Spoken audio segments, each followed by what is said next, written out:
Astaghfirullah. Wassalatu wassalamu ala Rasulillah wa ala alihi wa sahbihi wa mawalah wa la hawla wa la quwata illa billahi wa ba'du.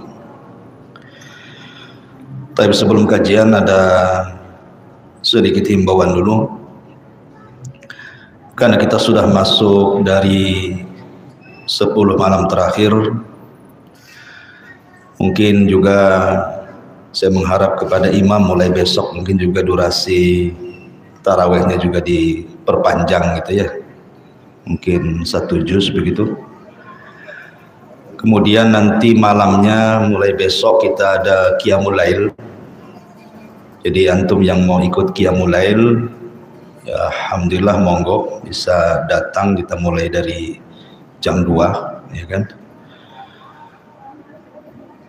Dan yang bagi yang itikaf ya mudah-mudahan pengurus sudah menyiapkan tempat yang layak gitu ya, ya selayak-layaknya ya seperti inilah gitu ya, antum bisa mojok-mojok di tiang-tiang gitu kan.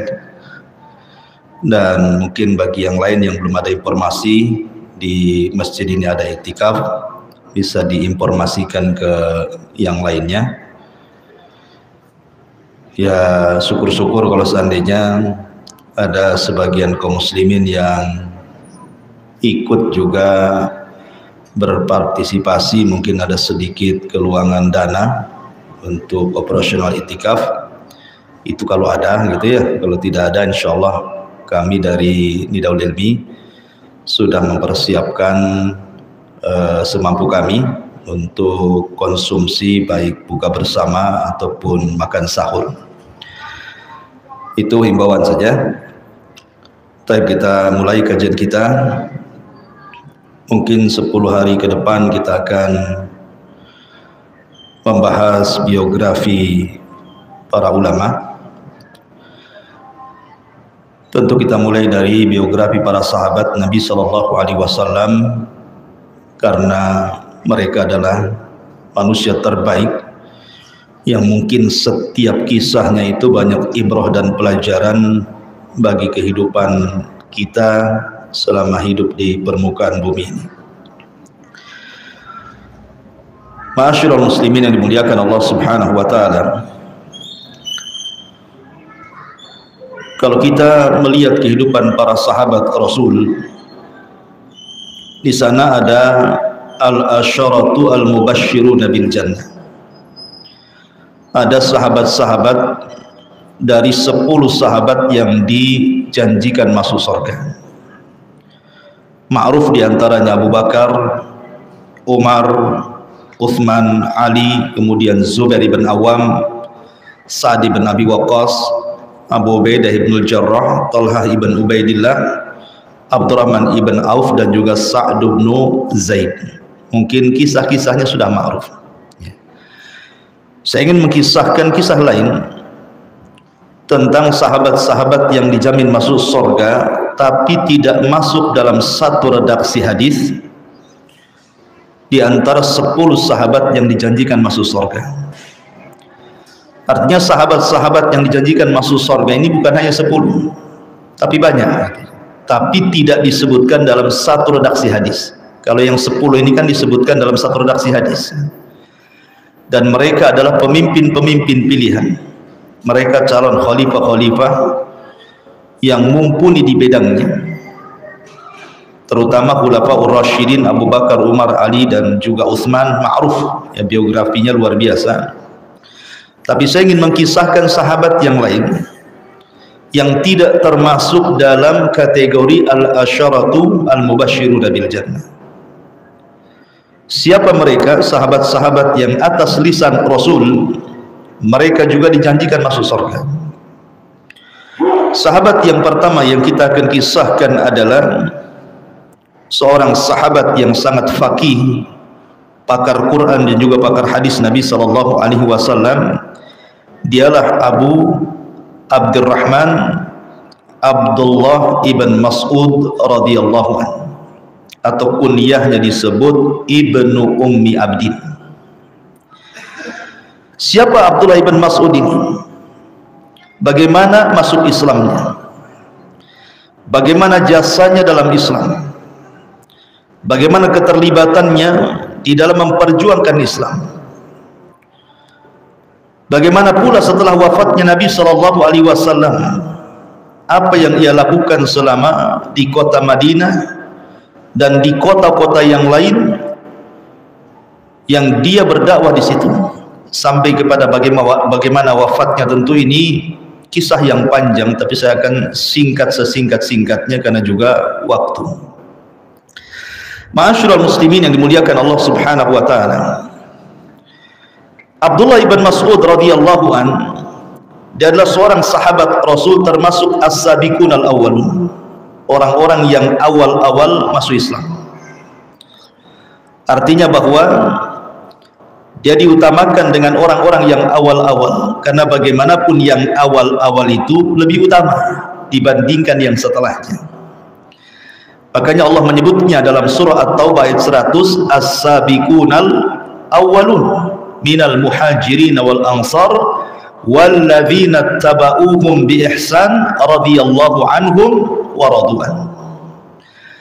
Dan orang-orang yang awal-awal dari kalangan muhajirin dan ansar dan orang-orang yang mengikuti mereka, tentu dengan baik cara pengikutannya, maka Allah akan redha kepada mereka, mereka pun redha kepada Allah. Artinya as-sabiqul awwalun itu dipuji dalam Al-Quran atas lisan Allah sendiri dalam kalamnya surah At-Taubah ayat 100 itu. Kemudian juga lisan Nabi sallallahu alaihi wasallam, khairun nas qarni, sebaik-baik generasi adalah generasi diriku dan juga para sahabatku. Bahkan Nabi sallallahu alaihi wasallam menjadikan generasi para sahabat itu sebagai pengganti dirinya setelah wafatnya, dari amannya manusia terjerumus dari kesesatan. Makanya Nabi SAW mengatakan, wa ana amanatun li ashabi, saya ini pengaman sahabatku. Selama aku ada, kata Rasul, tidak mungkin sesat sahabat. Tetapi kata Nabi sallallahu alaihi wasallam, ketika aku sudah tiada, maka aku serahkan umat ini kepada sahabatku. Kemudian Rasul mengatakan, wa ashabi amanatun li ummati, dan sahabat itu pengaman bagi umatku. Selama masih ada sahabat, walaupun satu orang saja, umat ini masih aman dari kesesatan. Tetapi kata Rasul, fa idza dhahaba ashabi ata ummati matuat, tapi kalau sahabatku sudah meninggal semuanya, jaga-jaga umat ini pasti akan tersesat. Dan betul, setelah para sahabat meninggal dunia, muncul banyak firqah yang kemudian menjadi sempalan Islam, menyesatkan manusia dan juga membuat manusia bingung dari hidayah Allah Subhanahu wa taala. Jadi Abdullah ibn Mas'ud adalah seorang sahabat yang termasuk as-sabiqun al-awwalun fil Islam. Kemudian dia juga seorang yang faqih, cerdas. Makanya nanti di zaman Khalifah Umar, dia dijadikan mufti, pemberi fatwa. Karena kecerdasannya Abdullah ibn Mas'ud sampai dipercaya oleh Abu Bakar, Umar dan juga Uthman untuk menjadi mufti, pemberi fatwa. Kemudian juga dia adalah salah seorang rawi hadis. Banyak hadis yang diriwayatkan oleh Abdullah ibn Mas'ud yang dicantumkan di beberapa kitab mukharrij, baik dalam Sahih Bukhari, Sahih Muslim dan kitab-kitab sunan, banyak meriwayatkan hadis dari Abdullah ibn Mas'ud radhiyallahu anhu. Dan dia adalah sahibun na'li, An-Nabi sallallahu alaihi wasallam, dia pemilik sandal Nabi. Jadi kemana-mana dia itu tukang ngelepas sandal Nabi dan memasangkan sandal Nabi. Luar biasa dia. Jadi kemana-mana dibawa sandal tuh. Jadi kalau Nabi hendak safar, kemudian dipasangkan. Kalau Nabi hendak berhenti, dicopotnya sandal itu. Sampai-sampai dijelaskan dia sebagai sahibun na'lain Nabi sallallahu alaihi wasallam, dan siwaknya. Jadi tukang pegang siwak. Kalau Rasul mau nyiwak itu dikasih, kalau selesai diambil lagi. Dia pemegang pasta giginya Nabi. Zaman dulu nggak ada Pepsodent ya, nggak ada ya, pakai siwak lah zaman dulu ya. Kemudian juga dia seorang sahabat yang hijrah 2 kali.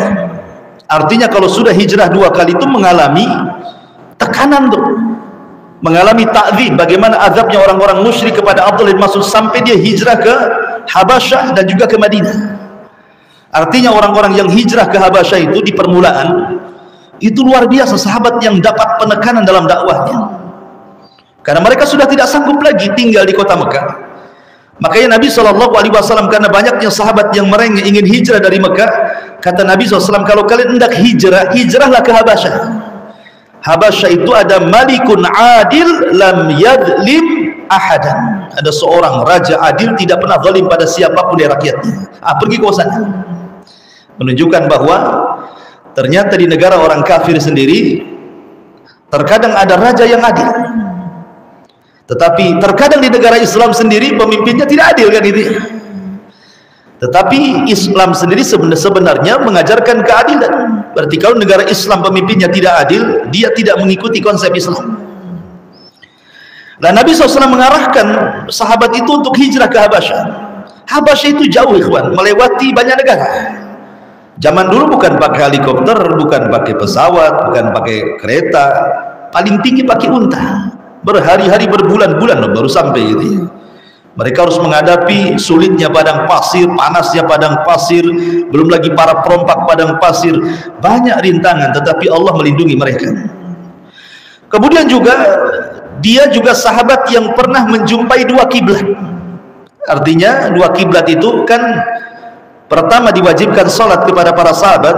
6 bulan pertama kan kiblatnya masih mengarah ke Baitul Maqdis. Tapi Nabi SAW benci, tidak mau. Alasannya karena tasyabuh dengan orang Yahudi. Maka Rasul meminta kepada agar kiblat kaum muslimin dipalingkan supaya menyelisih mereka. Baru setelah 6 bulan dipalingkan ke Baitul Al-Haram.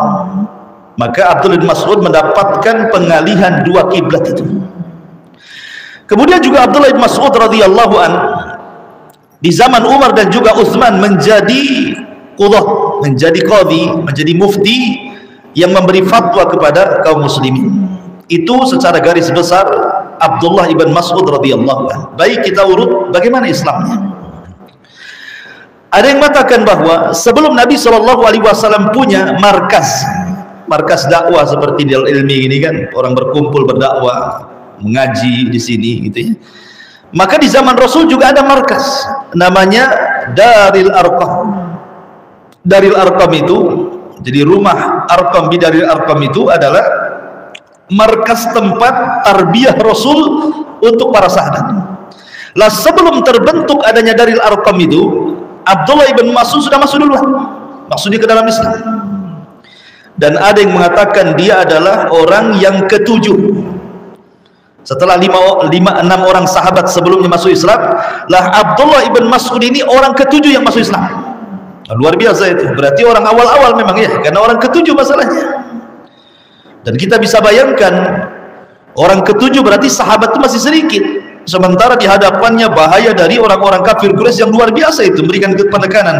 Berarti kita bisa bayangkan bagaimana susahnya kehidupan Abdullah bin Mas'ud di permulaan Islam itu. Ada juga yang mengatakan bahwa dia adalah orang yang ke-Itsnaini wa Ishrin, ke-20 sahabat yang masuk Islam. Tapi yang masyhur orang ke-7. Masuk Islamnya Abdullah bin Mas'ud ini unik. Masalahnya begini, Abdullah bin Mas'ud ini kan orang susah, orang fakir. Dia kerja di penggembala kambing. Jadi ada orang kaya banyak kambingnya. Abdullah bin Mas'ud ini menjaga kambing-kambing mereka dengan upah. Jadi suatu ketika Nabi SAW dan Abu Bakar Siddiq radhiyallahu anhu sedang berjalan-jalan di padang pasir. Rupanya di tengah jalan berjumpa dengan Abdullah bin Mas'ud yang ketika itu masih musyrik, menjadi penggembala kambingnya pembesar Arab. Abu Bakar Siddiq radhiyallahu anhu kemudian mendekati Abdullah bin Mas'ud dan mengatakan, "Ya gulam, hal min labanin?" Ada enggak susu yang bisa kau perah dari kambing-kambingmu ini? Kemudian kata Abdullah bin Mas'ud mengatakan, "Na'am ya, walakinni mu'tamanun." Tetapi masalahnya ini kambing bukan kambingku. Aku bisa saja kasihkan air susu itu. Tapi masalahnya kambing itu kan bukan kambingku, ini kambing tuanku. Aku harus minta izin dulu kan itu. Tetapi kemudian Dia mengatakan, Abu Bakar, fahal min syatin lam yanju alaihal fahlu. Ya sudah, gini saja, kalau memang begitu saya pinjam kambing, yang kambing ini tidak mengeluarkan air susu, artinya kambingnya masih perawan. Biasanya kan kambing kalau mengeluarkan air susu harus punya anak kan, begitu ya, baru keluar air susunya. Kalau nggak punya anak kan nggak ada air susunya. Kata Abu Bakar, ya sudah kalau begitu datangkan kepadaku kambing yang perawan. Akhirnya kemudian dia pun mendatangkan kambing itu. Kemudian Nabi SAW di samping Abu Bakar mengusap kambing itu dengan sekali usapan. Dan mukjizat Rasul SAW, tiba-tiba susunya, tetenya penuh dengan susu, padahal kambing perawan. Akhirnya kemudian diperahnya, kemudian diminumnya. Abu Bakar minum, Rasul minum, Abdullah bin Mas'ud pun minum. Masalahnya Abdullah bin Mas'ud heran, kok kayak sulap gitu loh bahasa kita ya. Ini kambing tidak mungkin mengeluarkan susu, kenapa diusap Rasul jadi keluar susu kan gitu, macam sulap saja ini. Jadi Abdullah bin Mas'ud mengatakan heran dan mengatakan, wahai Abu Bakar, wahai Muhammad, bisa nggak kau ajarkan ilmu itu untukku, katanya.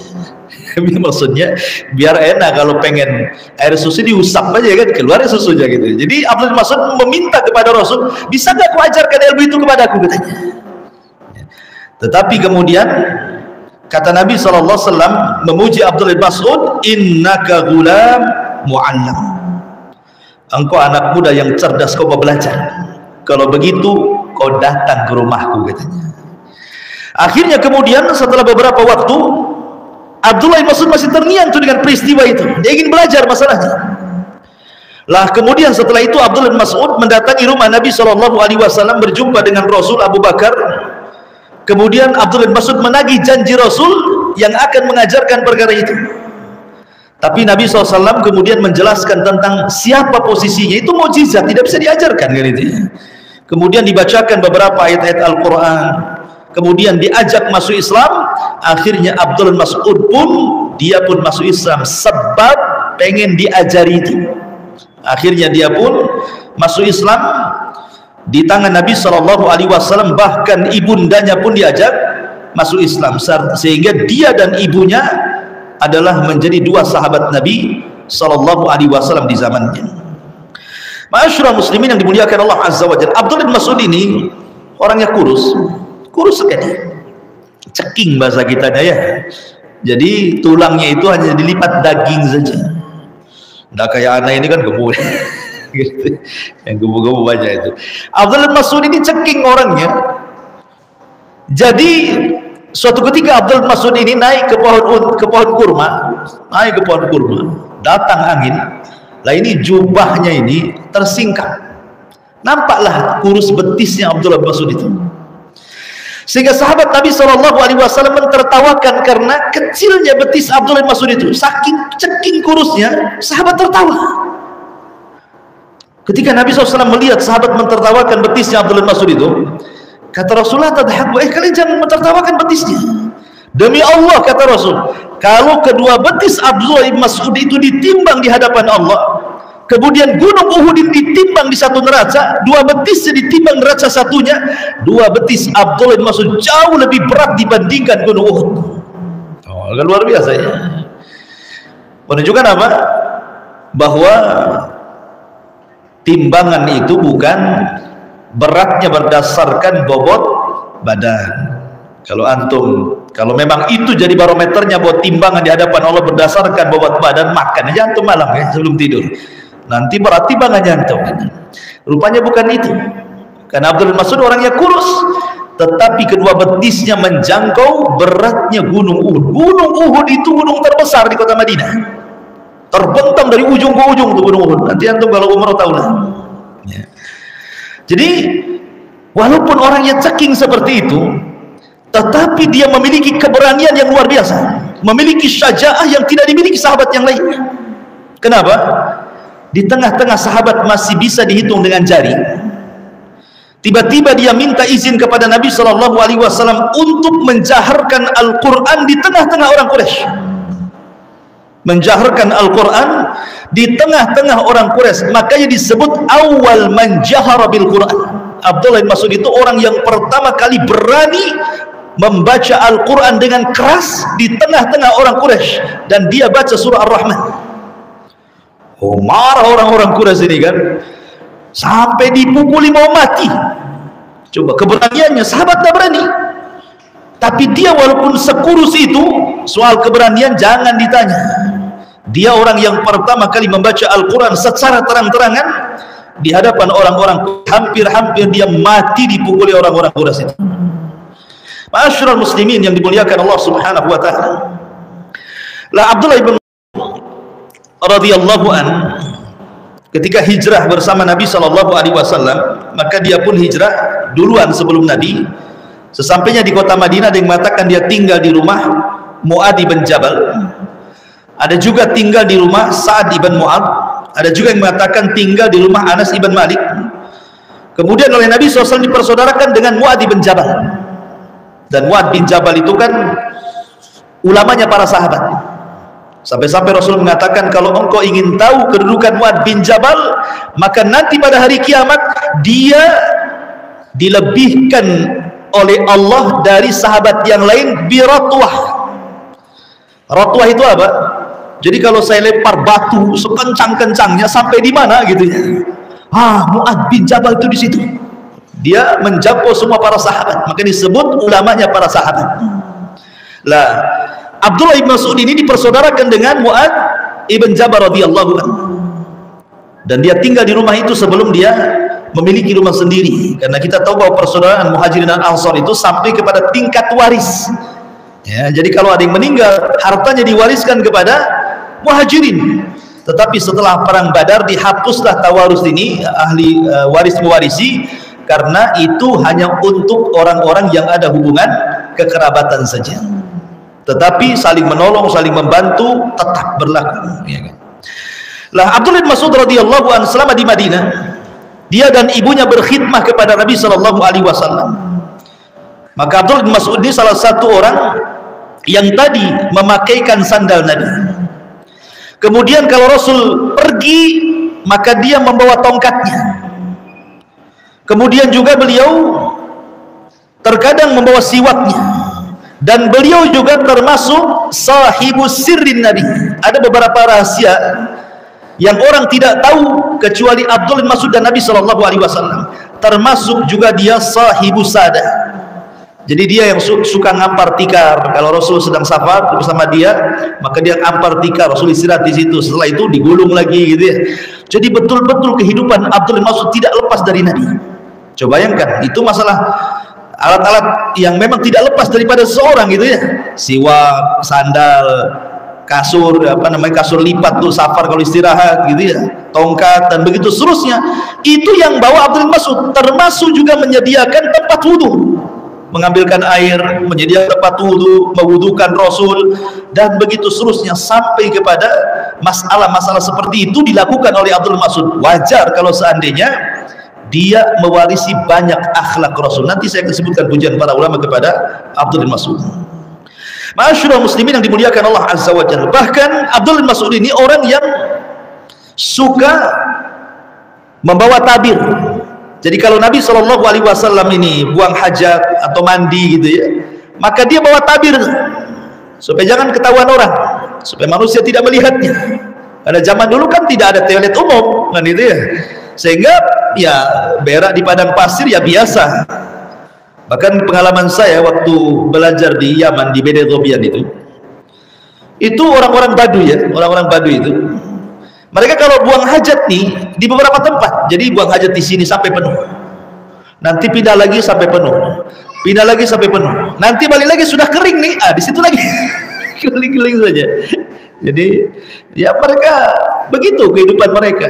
Sementara air susah, ya kebanyakan ya istijmar lah menggunakan batu. Dan saya pengalaman itu. Jadi kalau nelpon itu kan jauh tuh, dari markas ke tempat telepon itu kan harus ke bukit. Itu ada 2 kilo tuh kita jalan kaki. Nanti di atas bukit itu pun darjahnya, sinyalnya itu tidak full, cuma 1. Sinyalnya cuma 1, itu pun tidak sembarang di atas bukit ada semua, hanya ada di beberapa tempat, ada 2 tempat kalau tidak salah, itu pun diberikan semacam kayu sama orang Baduy kayak gini, diletakkan kayu. Jadi handphonenya diletakkan di kayu gini. Nelpon diletakkan di kayu ini. Itu pun harus loudspeaker. Kalau begini susah lah, harus loudspeaker kan gitu. Sementara ngantri orang mau nelpon di belakang. Jadi tidak bisa antum canda-canda dengan istri, sayang-sayangan, nampaklah kedengaran seorang belakang, ya perlu-perlu saja lah nelpon itu. Ya. Jadi di sana susah sinyal. Zaman itu, zaman sekarang mungkin Telkomsel sudah sampai sana kan itu. Artinya bahwa, jadi Abdullah bin Mas'ud itu tukang menghalangi, membawa tabir kalau Rasul sedang buat hajat ataupun mandi. Termasuk dia juga suka membangunkan Rasul. Ya. Kemudian juga dia juga suka kemana-mana bersama Nabi. Rasul suka kalau ditemani Abdullah bin Mas'ud itu, karena pelayanannya yang luar biasa kepada Nabi Sallallahu Alaihi Wasallam. Dan jangan tanya, semua peperangan pernah dilalui oleh Abdullah bin Mas'ud. Bahkan ketika terbunuhnya Abu Jahal, ingat Abu Jahal itu yang menghina Abdullah ibn Mas'ud ketika itu. Jadi suatu ketika Abu Bakar dan Abdullah bin Mas'ud ini sedang jalan, di tengah jalan berjumpa dengan Abu Jahal. Kemudian Abu Jahal mengatakan kepada Abu Bakar, ya Abu Bakar, kamu kok jarang duduk-duduk bersama kami lagi, cerita-cerita lah gimana gitu, kok sekarang sudah jarang? Apa karena engkau sudah berada di atas agama Muhammad sehingga kau malas duduk bersama kami? Maka Abdullah bin Mas'ud, Abu Bakar mengatakan, ya sebab itu aku tidak mau duduk di tempat-tempat kalian. Marah Abu Jahal. Ketika marah Abu Jahal, Abdullah bin Mas'ud ini hendak membalas, tapi oleh Abu Bakar dipegang, jangan. Tahu Abdullah bin Mas'ud mau membalas di ucapannya Abu Jahal. Abu Jahal marah dan mengatakan, ya ruwai'il ghanam. Dia rendahkan, bukan ra'il ghanam. Ruwai itu istim tasgir itu. Hei penggembala kambing kecil, aku akan bicara kepada orang-orang kaya supaya kau tidak diterima jadi pekerja. Di stop ekonominya sama Abu Jahal itu. Makanya ketika perang Badar, Abu Jahal dihinakan oleh Allah Subhanahu wa taala karena dibunuh oleh dua anak-anak, Mu'ad dan Mu'awid. Mu'ad dan Mu'awid dua anak Afrah. Itu anak kecil. Masa seorang jenderal dibunuh anak kecil? Ini kan penghinaan dalam peperangan. Tetapi ketika kemudian disabat oleh dua anak Afrah ini, Mu'ad dan Mu'awid, Abu Jahal belum mati. Masih terbaring itu, sedang sakaratul maut. Datang Abdullah ibn Mas'ud, dialah yang menghabisi Abu Jahal itu. Dia menghabisi Abu Jahal. Abdullah bin Mas'ud radhiyallahu anhu. Kemudian Abdullah bin Mas'ud juga termasuk dalam perang Uhud luar biasa, di antara 4 sahabat yang tidak bergeming melindungi Nabi sallallahu alaihi wasallam. Sehingga setelah wafatnya Nabi sallallahu alaihi wasallam, banyak peperangan yang dialami oleh Abdullah bin Mas'ud, salah satunya perang Yarmuk yang ma'ruf terkenal gitu ya, perang Yarmuk. Kemudian juga dia menjadi ketua pembagian ghanimah dalam peperangan itu. Nah, termasuk juga di zaman Abu Bakar dan Umar, dia menjadi mufti. Bahkan di zaman Umar itu dikirim ke Himsah.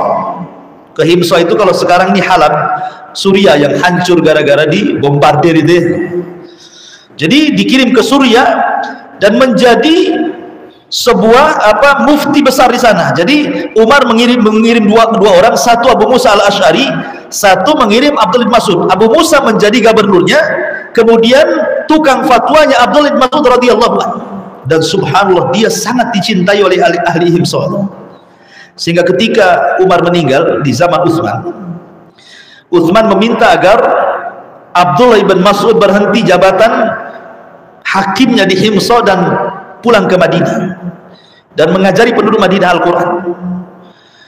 Itu orang Himsah tidak mau, meminta agar Abdullah bin Mas'ud tetap di Suriah. Tetapi Abdullah bin Mas'ud mengatakan, bagus perkataannya, dia mengatakan, innalahu alayya haqqut ta'ah. Enggak bisa, aku ini punya ketaatan kepada pemimpin. Kalau sudah pemimpin mengatakan aku harus pindah, ya pindah. Kemudian dia mengatakan, innaha satakunu umurun wa fitan. Kalau aku tolak, pasti terjadi fitnah nantinya. Fala uhibbu an akuna awal man fataha. Dan saya tidak mau gara-gara penolakan dari Utsman bin Affan, aku pula orang yang pertama kali membuka pintu fitnah dia. Dari sini penting, kita tidak boleh memberontak pemerintah. Ya, demonstrasi dalam rangka menjatuhkan pemerintah itu fitnah. Lihat ucapan Abdullah bin Mas'ud kan. Makanya tradisi-tradisi demonstrasi yang niatnya menjatuhkan pemerintah yang sah itu adalah sifat-sifat khawarij, sifatnya orang khawarij. Makanya Nabi SAW selama pemimpin ini masih muslim, masih mau sholat, kita taat, wajib as-sam'u wa ta'ah, kecuali kalau mereka kufur, itu pun kufrun bawahan, kufur-kufurnya jelas, dan sampai kepada mereka sultan, artinya sampai kepada mereka hujah. Boleh kita memberontak dengan melihat masalah dan mafsadah. Kalau mafsadahnya lebih besar, tidak boleh. Tapi kalau maslahatnya besar, maka tidak ada mengapa. Kalau jelas-jelas pemimpin kita kafir dan terang-terangan kekafirannya. Alhamdulillah kita diberikan pemimpin yang muslim, ya, yang masih sholat, kadang menampakkan di media kan, masih sholat. Alhamdulillah. Makanya ketika Hasan Al-Basri rahimahullahu ta'ala, Hasan Al-Basri ini salah satu orang yang mengatakan khawarij itu beramal karunia. Ada seseorang yang sangat mengidolakan orang-orang khawarij. Ingat, orang-orang khawarij di zaman dulu beda gitu ya. Betul-betul yang bergabung di antara orang-orang khawarij itu mereka pakar-pakar Quran. Orang-orang yang hafal Quran yang bergabung dengan orang-orang khawarij itu. Makanya yang membunuh Ali radhiyallahu anhu pun Abdurrahman bin Muljam itu seorang penghafal Quran dan memiliki suara terbaik. Yang membunuh Utsman itu mengalungkan Al-Quran di dadanya dan mengatakan sesungguhnya Al-Quran ini yang memerintahkan untuk membunuh kamu karena engkau tidak beriman dengan Al-Quran. Itu di hadapan Utsman mengatakan seperti itu, padahal Utsman orang yang paling cinta dengan Quran. Pernah dia menghatamkan Quran dalam satu rakaat witir, dituduh tidak mengamalkan Al-Quran dan dibunuh karena alasan Quran. Kurang ajar itu orang-orang Khawarij itu ya. Ma'asyiral muslimin yang dimuliakan Allah Azza wa Jalla. Makanya Hasan Al-Basri mengatakan kepada orang yang cinta dengan orang Khawarij itu, mereka beramal bukan karena akhirat. Orang ini berdiri dan mengatakan, ya imam, bagaimana tidak? Mereka beramal untuk akhirat. Mereka keluar dari rumah-rumah mereka. Mereka tidak pun dengan keluarga. Mereka siap menyerahkan hartanya, menyerahkan jiwanya dalam perang. Kalau bukan karena Allah, karena apa katanya? Baik, kata Hasan Al-Basri, ini hujah yang kuat. Kata Hasan Al-Basri, saya tanya, apakah pemerintah kalian melarang kalian sholat? Tidak. Apakah pemerintah kalian melarang kalian puasa? Tidak. Apakah pemerintah kalian melarang haji? Tidak juga. Apakah pemerintah kalian melarang membaca Al-Quran? Tidak. Apakah pemerintah kalian melarang menggunakan atribut-atribut Islam? Tidak. Kalau pemerintah tidak melarang sholat, tidak melarang puasa, tidak melarang haji, tidak melarang ini itu, lalu apa gunanya Anda merobohkan pemerintah? Bukankah itu yang Anda cari?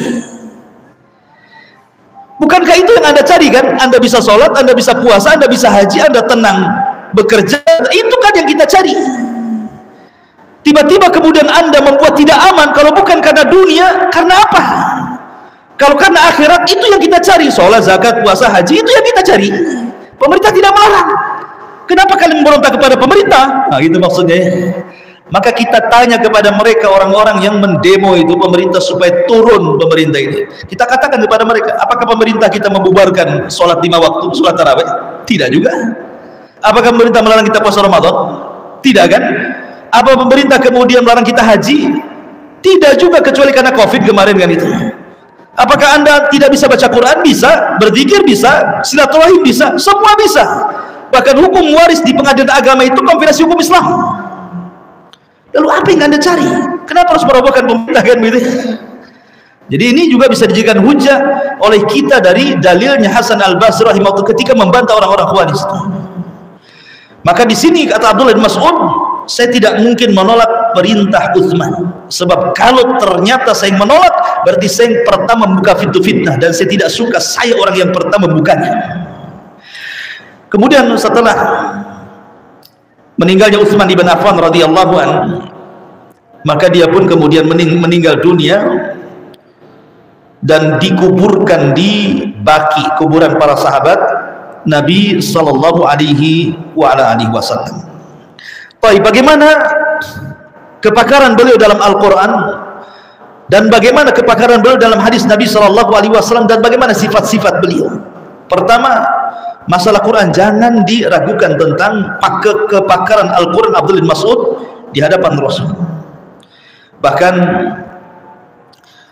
dijelaskan oleh Abdullah bin Mas'ud sendiri dalam kata-katanya, dia mengatakan, wallahi alladzi la ilaha ghairu ma unzilat suratun min kitabillah illa ana a'lamu anna unzilat wala unzilat ayatu min kitabillah illa ana a'lam fima unzilat walau a'lamu ahadan a'lam minni bi kitabillah tuballighuhul ibilu la raqibtu ilaihi. Lihat, ini perkataan beliau. Dia mengatakan, demi Allah yang tidak ada zat melainkan dia, tidaklah satu surat dalam Al-Quran, kata Abdul Mas'ud, kecuali saya tahu tafsirnya. Makanya di zaman itu banyak orang yang membukukan Quran. Kayak Ali itu punya mushaf sendiri, mushaf Ali gitu ya. Ubay bin Ka'ab punya mushaf sendiri, kemudian Zaid punya mushaf sendiri. Tetapi Abdullah ibn Mas'ud punya mushaf, bukan hanya lafaz Al-Quran yang ia catat, tafsir-tafsirnya dia catat. Jadi punya mushaf itu pas dengan tafsir-tafsirnya. Makanya dia wajar mengatakan, tidaklah satu surat dalam Al-Quran kecuali saya tahu di mana turunnya, dan tidaklah Al-Quran diturunkan kecuali saya tahu untuk siapa Quran itu diturunkan, dan dalam perkara apa Quran itu diturunkan. Sebab kalau saya di sana ada sahabat yang lebih pakar dariku dalam Al-Quran, dan aku bisa sanggup menuju dia, ku datangi dia dan aku bertanya soal Quran. Sampai seperti itu Abdullah bin Mas'ud radhiyallahu anhu. Makanya wajar kalau seandainya dia adalah salah seorang sahabat yang direkomendasikan diambil Qurannya, saking pakarnya Al-Quran ini. Jadi Rasulullah SAW pernah memanggil Abdullah bin Mas'ud radhiyallahu an untuk dibacakan Al-Quran. Dia mengatakan, wahai Abdullah bin Mas'ud, bacakan kepadaku Quran. Kata Abdullah bin Mas'ud, ya Rasulullah, macam mana aku akan bacakan untuk Quran sementara Quran kan turun kepadamu? Tapi Rasul mengatakan, sudah baca saja. Akhirnya dibacalah oleh Abdullah bin Mas'ud. Dia langsung memilih suratul Nisa. Setelah suratul Nisa sampai kepada ayat yang menyinggung perasaan Rasul, fa kaifa idza ji'na min kulli ummatin bisyahid wa ji'na bika ala haula'i syahida. Menangis Rasul dan mengatakan, cukup wahai Abdullah bin Mas'ud. Kata Abdullah bin Mas'ud, sungguh aku melihat air mata berlinang dari pipi Rasul dan membasahi janggutnya.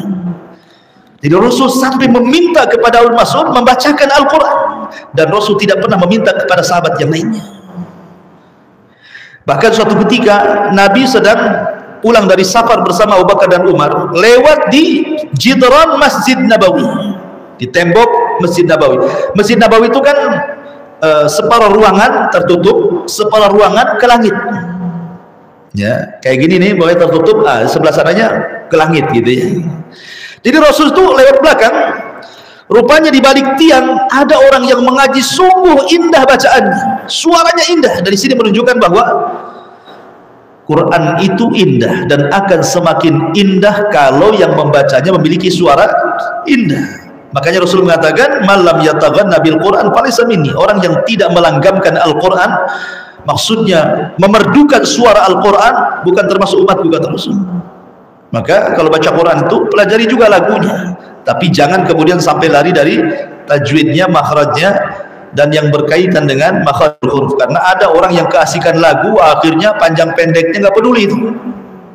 Tapi langgamnya harus langgam Arab, nggak bisa langgam Jawa, langgam Melayu, langgam Batak, Madura apalagi, nggak bisa, harus langgam Arab ya. Karena Al-Quran itu punya langgam sendiri. Jibril saja mengajarkan kepada Nabi SAW sab'atu ahruf. Sab'atu ahruf itu artinya 7 bahasa Quran. Lahannya orang Arab itu kan berbeda-beda. Makanya ada wadduha, ada wadduhe gitu kan. Karena memang orang Arab sendiri antara lahjah Mesir dengan lajnah Syam dengan lahjah Saudi itu berbeda-beda. Makanya Jibril sampai mengajarkan sab'atu ahruf, 9 lahjah ya kan? Karena masing-masing daerah itu berbeda-beda lahjahnya. Makanya ketika Umar bin Khattab radhiyallahu anhu, ada seorang sahabat, dia membaca dengan lahjah berbeda, disalahkan sama Umar bin Khattab. Gak benar kau baca Quran itu, katanya. Akhirnya keduanya menghadap Rasul. Kata Nabi SAW ketika Umar mengadukan Rasul, orang ini bacaannya aneh, katanya. Kata Rasul, kalau begitu baca kamu. Setelah dibaca, kata Rasul, sadaqta, kau benar. Sebenarnya seindah-indah suara kamu katanya. Sekarang kau Umar membaca seperti lahjahnya orang Madinah, kata Rasul, kau juga benar. Gitu ya. Jadi kita tidak bisa kemudian saling menyalahkan lahjah kan gitu ya. Seperti makanya kemudian ada qulun, ada hafaz, ada macam-macam kan dalam qiraah itu kan. Jangan langsung disalahkan karena orang tidak pernah membaca wadduha. Imam apa ini katanya? Wadduha katanya. Karena tidak sampai lahjahnya ke dia. Kan itu ya. Maka ini juga penting, orang kalau nggak paham qiraah ketika baca qiraah yang lain jadi aneh jadinya. Nah, Abdullah bin Mas'ud itu memang dipakarkan dalam Al-Quran luar biasa. Sampai ketika selesai baca Quran, Rasul sampai ngomong sama Abu Bakar dan Umar, "Hei Abu Bakar dan Umar, mau aku kasih tahu?" Kata Nabi SAW, "Masarrahu an yasma'al Qur'ana ghaddan tariyan kama unzil falyaqra ala ibni ummi abdi." Hei Abu Bakar, Umar, kalau engkau ingin mendengar suara Jibril yang indah itu saat menurunkan wahyu kepadaku, suaranya sama dengan Abdullah bin Mas'ud. Sampai ngomong begitu. Kalau ingin kau tahu suara Jibril, perdengarkan suara ibnu Ummi Abdi, maksudnya Abdullah bin Mas'ud itu. Sampai suaranya disejajarkan dengan suara Jibril, kan luar biasa. Memang kepakarannya luar biasa. Adapun dalam masalah bidang hadis wala haraj, ceritakan sesukanya. Dia mengambil setelah Nabi SAW memang dia mengambil hadis dari Umar, dari Abu Bakar, dari Sa'ad bin Mu'ad, Affan ibn Asad dan banyak lagi. Tapi lihat anaknya, Abdullah ibn Abbas murid dia, Abdullah ibn Umar murid dia, Abu Musa al-Ash'ari murid dia, Imran bin Husain murid dia, Abdullah ibn Zubair murid dia, Jabir bin Abdullah, Anas ibn Malik, Abu Sa'id al-Khudri, Abu Hurairah sendiri murid dia. Jadi banyak para sahabat yang mengambil hadis, Abu Rafi, Abu Umamah, Al-Qamah, Al-Aswad ibn Nakhai, Masruq ibn Ajra, dan banyak deretan para sahabat menjadi murid-murid Abdullah bin Mas'ud dalam bidang hadis. Wajar dalam bab, kalau antum belajar hadis itu ada namanya Al-Jarh wa Ta'dil, ya, pembahasan Al-Jarh wa Ta'dil. Jarh itu mencela seorang perawi karena mungkin kadzib, dusta. Ta'dil itu artinya memuji karena kebenarannya, karena kejujurannya. Sampai-sampai Abdullah bin Mas'ud radhiyallahu anhu disepakati oleh Bukhari Muslim dalam sahih keduanya 64 hadis muttafaqun alaih. Dan ingat, Imam Bukhari tidak sembarang mengambil hadis, ya kan? Dia harus ketemu dalam satu zaman. Kalau Imam Muslim tidak perlu, yang penting satu zaman dan orangnya thiqah diambil. Kalau Imam Bukhari nggak mau, ketemu dulu baru saya ambil hadisnya, katanya. Beda Imam Bukhari itu. Kalau Imam Muslim tidak perlu, yang penting satu zaman. Ya. Kemudian juga ada namanya Musnad Baqi ibn Mikhlad. Atau tahu Baqi bin Mikhlad ini ceritanya menakjubkan. Bayangkan, Baqi bin Mikhlad dia orang Andalus, tempat Imam Ibn Hazm. Dia berangkat ke mana? Ke Baghdad menemui Imam Ahmad ibn Hanbal, ingin belajar. Dia harus melewati 4 negara di zaman itu. Sudah bertahun-tahun dia dari Andalus sampai ke Baghdad. Rupanya Imam Ahmad sedang dipenjara oleh Khalifah Mu'tasim. Aduh, jauh-jauh udah bertahun-tahun saya ingin berjumpa Imam Ahmad. Rupanya di penjara pula lah orangnya, katanya. Akhirnya dia punya siasat. Apa? Dilepas baju talabul ilminya, nggak pakai jubah, nggak pakai serban, ambilnya baju compang-camping kayak orang gila, kayak pengemis. Kemudian pura-pura meminta ke rumahnya Imam Ahmad. Karena Imam Ahmad kan penjara rumah. Kalau pengemis datang tidak apa-apa, tapi kalau talabul ilmi datang nggak bisa. Jadi dia pura-pura jadi pengemis di Baqi bin Mikhlad ini. Pura-pura assalamualaikum, minta ya imam, minta gitu, dibukakan. Kemudian dibisikkan, ya imam, saya bukan pengemis, saya pengemis hadis, katanya. Cepat bacakan hadisku padaku, katanya, sebelum mereka tahu, ketangkap nanti aku, katanya. Jadi setiap hari pura-pura jadi pengemis. Kan Imam Ahmad itu kan juga kaya gitu ya. Akhirnya setiap hari dikasih sampai 300 hadis, berarti 300 kali ngemis itu. Setelah Imam Ahmad bebas, maka Imam Ahmad berikan perhatian kepada Baqi bin Mikhlad sehingga dia mewarisi semua ilmunya sampai punya musnad, namanya Musnad Baqi bin Mikhlad, dan dia cantumkan 840 hadis dari Abdullah bin Mas'ud radhiyallahu dalam musnadnya itu. Luar biasa gitu ya. Nah, Abdullah bin Mas'ud sendiri ada seorang pemberi fatwa di zaman para sahabat. Dia seorang pemberi fatwa sampai Ali radhiyallahu mengatakan alamul Quran wa sunnah, benderanya Al-Quran dan Sunnah Abdullah bin Mas'ud. Dia tokohnya Quran Sunnah. Kata Ali bin Abi Thalib loh yang memuji. Nah, nih, kalau sudah Ali yang memuji, jangan main-main. Khalifah yang memuji gitu. Kemudian juga Mu'adz bin Jabal radhiyallahu anhu mewasiatkan para sahabat. Sampai-sampai Mu'adz bin Jabal mengatakan iltamisul ilma an inda arba'atin.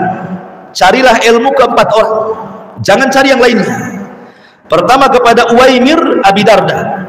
Yang kedua kepada Salman Al-Farisi, yang ketiga kepada Abdullah ibn Mas'ud, yang keempat carilah Abdullah ibn Salam. Abdullah ibn Salam dulunya tokoh Yahudi, kemudian masuk Islam. Satu-satunya tokoh Yahudi yang Islam Abdullah ibn Salam. Kata Rasul, kalau 10 saja dari tokoh Yahudi Madinah masuk Islam, 1 Yahudi Madinah masuk Islam. Tapi sayang cuma 1 yang masuk Islam, makanya orang Yahudi degil.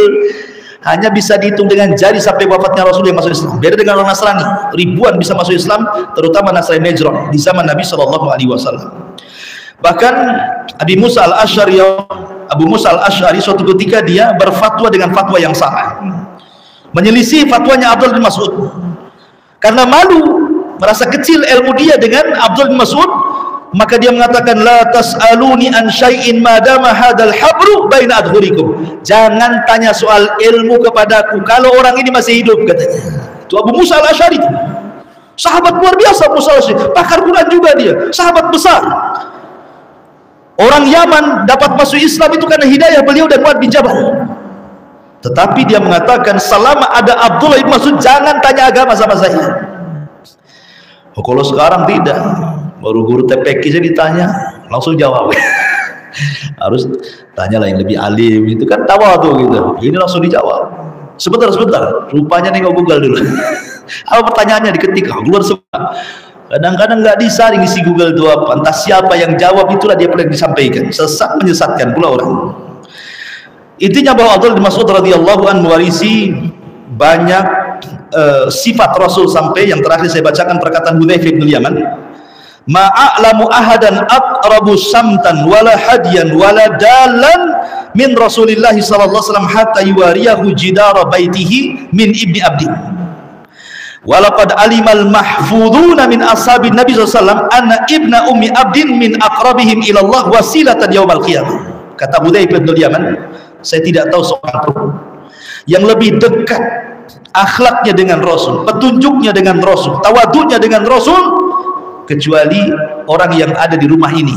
Maksudnya disyaratkan kepada Ibnu Umi Abdin, maksudnya Abdullah ibn Mas'ud.